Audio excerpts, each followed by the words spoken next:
Hello, and I'm going to say it. Happy Thanksgiving. If you have been hearing things about how terrible Thanksgiving is, then you might want to hear this.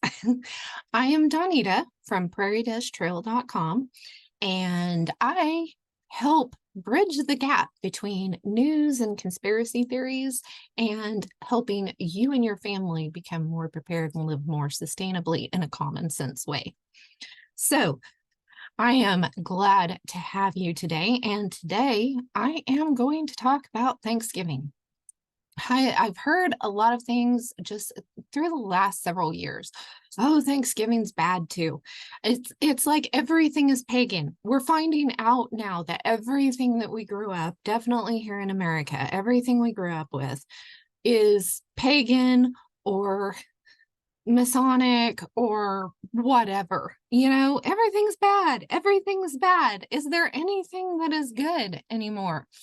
And of course, the feasts of the Lord in the Bible are wonderful.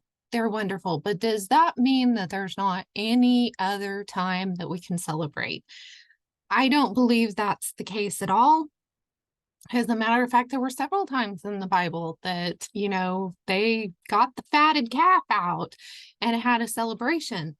There were weddings, there were, special visitors coming and different things. Now, what I saw recently helped to clarify to me why people are having a hard time with Thanksgiving. And I have to say, I am Native American on both sides of the family. I may not have the melanin to prove it, whatever, but I am Native American on both sides of the family. I was raised to be a Native American medicine woman. So, it is something near and dear to my heart. A lot of terrible things and atrocities have happened to and still are happening today to the Native Americans. And I hate that. Okay. I do to the absolute. But okay. That yeah, what I saw was a TikTok video, and he did a very good job. He did a very good job, kind of doing a little parody type thing on how the first Thanksgiving, and of course that's neither here nor there, right? Of when it was and all that kind of stuff, exact dates, what was actually going on. We do have William Bradford's written account. William Bradford, the governor, he was governor at one point in time. I don't remember if he was governor at the time of that, what we consider the first Thanksgiving to be, but he kept record of their travel and their settling in America. So the guy was saying that actually the natives weren't invited. They just kind of had a meal together because the natives showed up and they're like, oh yeah, okay, well, have a meal with us. But then he said later on that Thanksgivings were when the white people went and massacred Indians and had a Thanksgiving feast afterwards. Okay. I get that. Tell me where there's not a place in the Bible or anywhere else after a battle that people are not having a victory dinner after the victors anyway, right? Those who lose are mourning and burying their dead, right? And even the victors are going to have some time of mourning and burying their dead, because it seldom happens that you don't lose somebody in battle, right? So even Lord of the Rings shows a victory dinner basically after a huge battle with a ton of losses. Okay. So it's like a bittersweet thing whenever that happens. When a war ends, a battle ends, you have a victory party, whether you feel like it or not. Whether you lost somebody or not, you're thankful that it's over, right? So let's just face the fact that there were, if history is anywhere near what we've been told, anytime there's any battles, but even here in America, between the colonists and the natives, there were atrocities on both sides. There always are in war. Okay. There were atrocities on both sides. Nobody was perfect. And as far as I know, there's only been one person that was born perfect on this earth ever. And he is still the only perfect one, right? Our perfection is in him as we grow in our relationship with Yeshua, the Messiah, Jesus. Okay? That's just a fact. That is just absolutely a fact. Any battle that you have in your life, as a matter of fact, there are wins and losses. Whether you're battling weight loss, battling raising your children right, battling an addiction, battling whatever it is, there are victories and losses in that, right? And when we have, a victory, we need to celebrate it, right? You need to find things in life to celebrate. And just because you're celebrating something, Lord of the Rings is probably the only really good example of, you're going to celebrate the death of the monsters, right? So yeah, the monsters are gone, those particular monsters anyway, but we're glad of that. So if you're overcoming a monster, if you're overcoming an addiction, there's great victory in defeating that. But whenever you're talking about people against people, and especially if we understand from a biblical perspective that all of our battles are against principalities and powers, not against flesh and blood. That's what the Bible says. Our battle is not against flesh and blood. It is against principalities and powers. So when we are in battle with those principalities and powers, and there are human casualties in that, whether somebody's feelings get hurt, or somebody physically gets hurt, that is sad. Because God is not willing that any perish. He wants everybody to be saved, right? But unfortunately, there is deception in the world, and it happens, and some people turn away from him and don't want to have anything to do with him for reasons that I have absolutely no idea of. I don't get it. Right? Nah, I forgot to cover up my junk. The craft room is getting beyond me. Hopefully that wasn't too distracting for you guys. It obviously wasn't bothering me at all. I'm used to it. I'm going to be making a holiday dress for granddaughter, and grandson needs little jammy pants, and I'm going to be doing a lot and getting rid of that stuff. So be going through things and getting some sewing done soon. The sewing machine's like over there muffled crying, please come with me. Anyway. So I just want to kind of put that into perspective, and then I'm going to screen share here. All right. And we all know that Wikipedia is kind of frustrating, right? The Puritans, there's a difference, okay, between the Puritans and the Pilgrims. And whenever I go over here to William Bradford, it says English Puritan separatist. And down in here, he was baptized. His family possessed a large farm and was considered wealthy and influential. They're doing everything that they possibly can in this to make him sound like a terrible, bad, at least in my perspective here reading it, he was this terrible, bad colonist. Well, he really wasn't. He was leaving the Church of England and the King of England and trying to escape. They didn't come here first. The Pilgrims did not come here first. They went to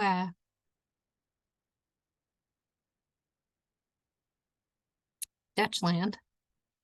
It's on the tip of my tongue. Anyway, they went somewhere else first.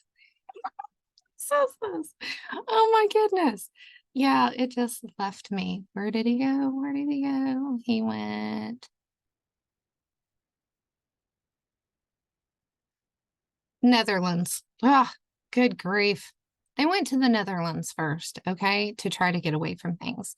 And then and here they commenced a 3-year difficult negotiation with England, seeking permission to settle in northern parts of the colony of Virginia.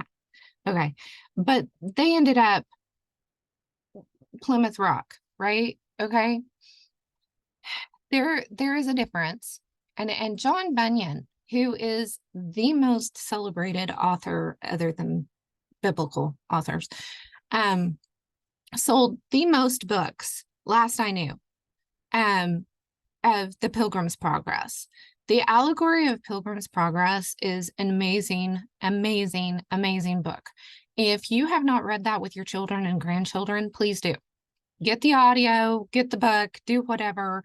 Make sure they each have a copy. Don't do the abridged version. No abridged versions. Do the unabridged version. And then look into his history and this man and what he went through. He wrote it from prison or jail, very much like John. It wrote the Revelation, and a lot of what Paul wrote was from jail, right? They were trying to stand up. The Pilgrims were trying to stand up for Bible only and not all of the nonsense of the church, right? And come on, quit.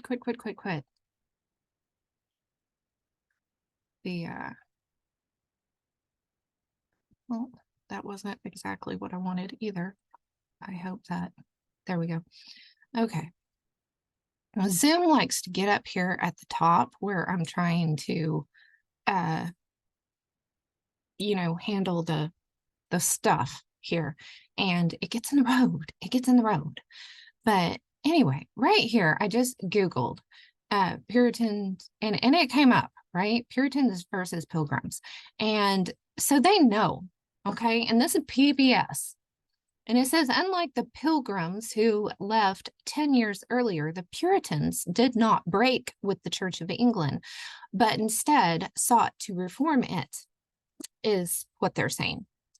And then down here, we've got Washington University. The Puritans had an official charter from the king to establish a colony and had not separated from the Church of England, whereas the Pilgrims came over on the Mayflower. Okay, so the Pilgrims came over on the Mayflower, and they were very picky about how they were going to do things, and they really wanted to do things biblically. Unfortunately, the Bible laws and stuff are written for community, for like a commune type situation. You've got your tribes and your community, and that's how you do. So it essentially is, and don't shoot me down on this, a type of communism, okay? But it's God as the leader, and with God's principles as the driving force, right?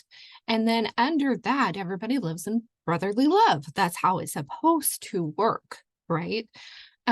Worldly communism does not work that way because they want everybody to have the same thing except for the elites who are running things, and they get everything that they want. Everybody else has to have the low end of whatever normal for everybody else is after, the upper echelon gets everything that they want. So not cool, right? Not cool. And they're just taking everything away from you, and then they're spreading it out evenly among everybody after who's it's on top gets their cuts off the top. It doesn't work well. Whereas God asked for a tenth. not, you know, the 90% and then leave everybody else having to fight for the 10th. He asked for a 10th of everything. And in that, he gave promises that every 7 years, you're not going to have to work. You're going to get a whole year off, and several promises like that, in which he was going to protect them, take care of them, and make sure that everything was going to be okay. Whereas the elites really can care less whenever it comes to their, you know, communist thing. And they're not living with their people where God is saying, I will live with you, you know. So anyway, there is a difference between the Puritans and the Pilgrims. The Pilgrims were wanting to get back to the Bible. Not that they had everything right, okay? But I really think that first Thanksgiving, I think there was a lot more to it. I think they were trying to say, hey, the Bible does this Feast of Tabernacles, these feasts in the fall, and why don't we have a feast like that? And in thankfulness to the Lord, right? And then the Puritans came to colonize. That was essentially what the Puritans, they came on an official charter from the king. They came officially with the church, sanctioned by the Church of England. And the Puritans were specifically coming over here to colonize, to convert the heathen savages and all of that. Whereas the Pilgrims couldn't have survived without the friendship of the natives. And a lot of people like to say, oh, it was this way or that. You know, the Pilgrims, they were just taking advantage and all of this. Well, I'm sure there were some that were taking advantage. I mean, we're people, right? And I'm sure there were some of the natives that were snotty about things as well. Nobody's perfect. I don't care what color you are or where you come from, or, you know, nobody's perfect. But the initial reason for their coming over here is completely different between the Pilgrims and the Puritans. And we need to stop getting that mixed up. So you go over to Wikipedia and they're saying William Bradford, he was a Puritan separatist. No, he wasn't. I mean, you could put him in there just because the Puritans kind of went from here to here, you know, in the 15th and 16th century, and they were trying to purify the churchianity out of their, you know, belief in God, right? But and then they did the same thing here with John Bunyan. He was a Puritan preacher, but yet the book that he wrote was The Pilgrim's Progress. Pilgrim, you know, is what he used. And that's what they were using, was Pilgrim. We know that we're living temporarily on this world. This world is our temporary place to live. We are pilgrims here on this earth. And we're to do the best we can until we get to the celestial city, until we get to heaven. Whereas the Puritans were like, we need to go and make everybody live the way we think they ought to. And interpreting the Bible through their Catholic and English church type beliefs. Okay. So different thing here. Different things here. And yeah, it's saying that they were wanting to rid the Church of England of Roman Catholic practices, but we know there's very little difference between, you know, like the Lutheran Church and some of these other churches, and what Catholicism actually has in it that is not biblical. There's so much that my father-in-law explained it this way, that it was like, and I love my Catholic friends, don't get me wrong, okay? But my father-in-law explained it this way, and he was an old Church of God preacher, okay? And he said, it was like in the Revelation that the Catholic Church was the beast and the Protestant church was the image unto the beast. And I'm not saying that that's, that's not exactly everything to it, but like I've said before, prophecy always has more than one meaning and more than one application. Most of scripture has more than one application, right? So it could mean that and other things, right? And how often do we have something? We even do it in homeschooling if we don't watch. We consider the institution to be a beast, okay, if we're honest with ourselves. And if we don't watch it, definitely when we first start homeschooling, we make ourselves an image unto that beast, do we not? I mean, I had in my head that I wanted like the Little House in the Prairie or the Anne of Green Gables thing. And I really tried to make our little schoolroom, which was just a corner of our living room at the time, look like a little one-room schoolhouse. And I tried to treat it like a little one-room schoolhouse. And I have a photograph of our oldest, Catherine, sitting at her little old-fashioned antique desk, bawling, tears just streaming down her face with her reading book in front of her. And I snapped a picture, and that was before these things. Okay, it was 35 millimeter. I had to get that thing developed, and it's in a scrapbook. I took that picture because that is the day that I realized that school at home is not homeschooling. All right. So we all do this in different ways. How often in natural, crunchy, I just went to the doctor the other day, and I was talking to her. I've had issues with tinnitus, I don't know what you want to call it. Anyway, the crickets in my ears since May, since we started getting the rain and the allergies started bothering me. I've had this crickets in my ears. And I'm like, is there anything we can do about this? And she said, well, have you been to an ear, nose, and throat specialist? And I'm like, no, I haven't. And she's like, well, the only one that they had in that town, which is away from us, she said, he's not crunchy at all. And I had to think for a second. I'm like, oh, crunchy. She said, yeah, I don't think he would work for you. And I said, no, if he's not crunchy at all, if he's anti-crunchy, then that would not be good. But really, whenever we start going to natural health things and start looking at herbs and homeopathics and essential oils and all of these things, we tend to want to make it look like what we felt like we got with the doctor, right?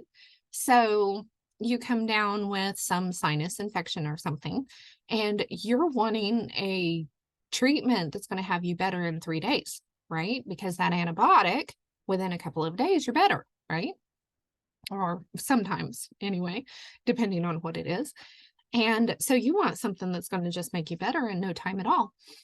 And it doesn't work that way, because whenever you're talking about your health, you have to re-nourish your system, whatever was missing in your system, or you have to detox from whatever toxin you allowed in your system. And it didn't get there overnight usually. So it's not going to leave overnight usually, so it's going to take a little bit longer. And we tend to look at it like that. So it's like, pharmakia is the beast in more ways than one whenever you go into the Old Testament and the Greek. And we end up taking our other things and making them an image onto that if we're not careful, rather than actually looking at what our body needs, what our body is missing, what our body has too much of, and realizing that it is going to take time to work that all out, right? So I think we do that so often. So don't come at me, because my father-in-law, he was one of the old time preachers. And I actually, David Carrico with Now You See TV and FOJC Radio love him to pieces. We've talked to him. I actually have a interview on the podcast with Donna that I did year before last year, I think. She's a lovely woman.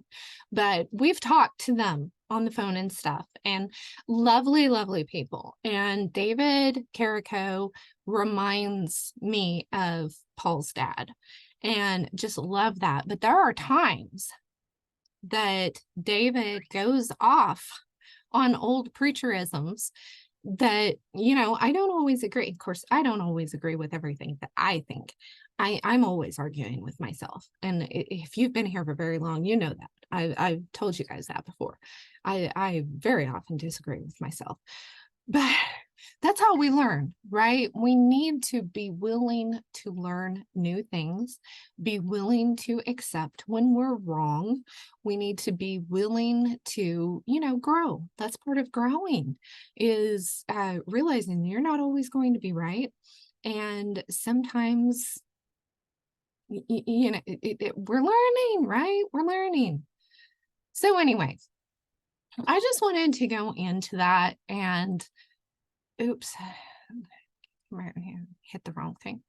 I just wanted to kind of go into that, and it's okay to have Thanksgiving, and it's okay to not have Thanksgiving if you don't want to. Thanksgiving can be, I hate to say it can be whatever you want it to be, but it really can.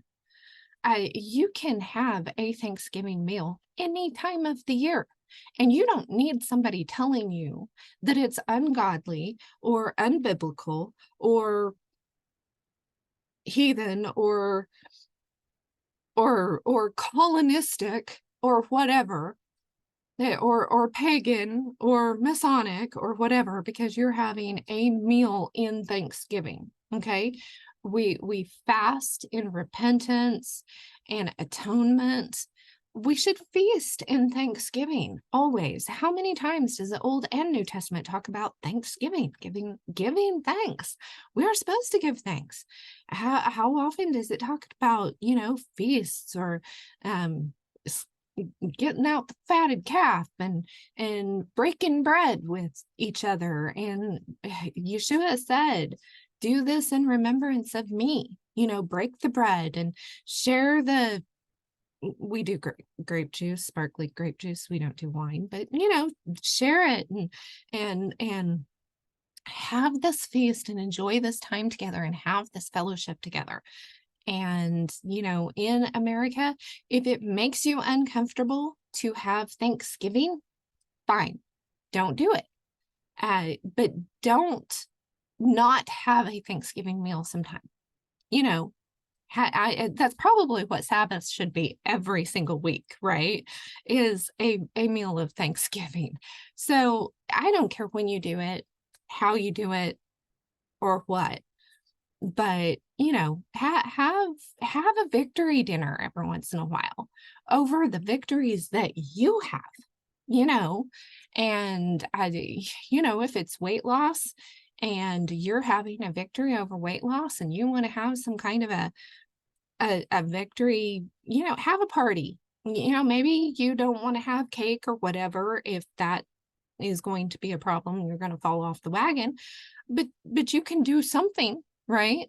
You can make yourself some special keto dessert or something, and have a Thanksgiving meal. So anyway, I just wanted to give some encouragement there, that if you are having Thanksgiving today, do it without any guilt. Enjoy that. And if you are remembering the pilgrims that came over to get away from churchianity and who tried to get along with their new neighbors and who were not perfect, but tried to live the Bible, then great. And if you want to remember with honor some of the Native Americans who either sacrificed, helped, or worked with, and there were a lot of those through the years, And there have been a lot through the years. In the world wars, there were Native Americans who saved the day, honestly, many who saved the day.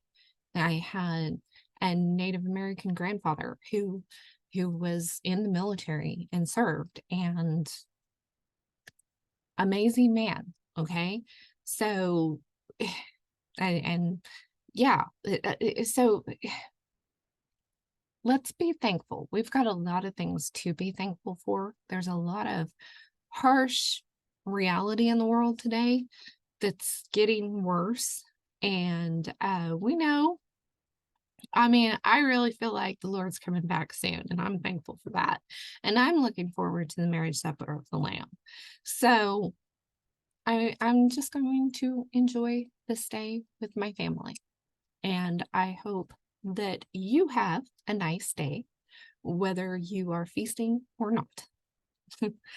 So, thank you for being here. And if you have other thoughts and stuff, leave them in the comments, and make sure to like and subscribe and share it with your friends or your enemies. And yeah, we will hopefully see y'all next week.